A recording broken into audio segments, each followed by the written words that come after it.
السلام علیکم جی green leaf nursery پیشن fruit yellow کی پلانٹس متعارف کرا رہے ہیں۔ یہ پیشن فروٹ کا پلانٹ ہے۔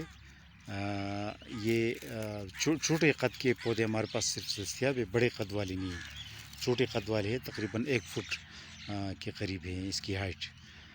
تو یہ پیشن فروٹ کا پودا ایسا ہے کہ یہ بیل کی طرح ہوتا ہے، انگور کی طرح یہ چڑھتا ہے، یعنی فینس پر چڑھتا ہے، اس کے لیے فینس بنایا بھی جاتا ہے، دیوار پر چڑھتا ہے، کسی اور جو ہے نا درخت پر چڑھتا ہے، لیکن بہتر ہے کہ اس کے لیے لکڑی کا یا بانس کا فینس بنایا جائے مصنوعی، تو زیادہ بہتر رہے گا، کیونکہ بانس یا لکڑی کی یا تاروں کی جو فینس ہوتی ہے نا، وہ ذرا زیادہ اچھا رہتا ہے۔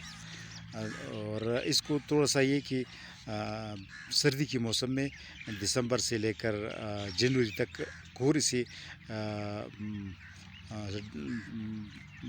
بچانا ہوگا، پلاسٹک اس کے اوپر ڈالنا ہوگا تاکہ جو ہے نا کوڑے سے محفوظ رہے۔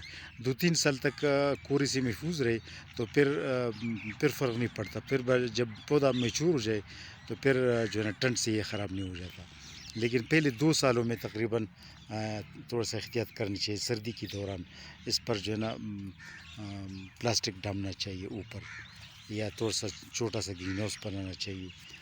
تو یہ ہمارے پاس پلانٹس ہیں۔ پنک ریسبیری، پنک اس کی بھی ہے پیشن فروٹ، اور یلو پیشن فروٹ کی بھی ہے۔ تو یہ ہمارے پاس پودے ہیں، یہ چھوٹے قد کے ہیں، لیکن یہ کہ اگلے سیزن میں انشاءاللہ کہ صحیح گروتھ کر لیں گے۔ تو یہ پیشن فروٹ کے پودے ہیں جو آسانی سے ڈیلیور ہو سکتے ہیں، کیونکہ چھوٹے پودے کی ڈیلیوری بہت آسان رہتی ہے نا، یہ بات ہے۔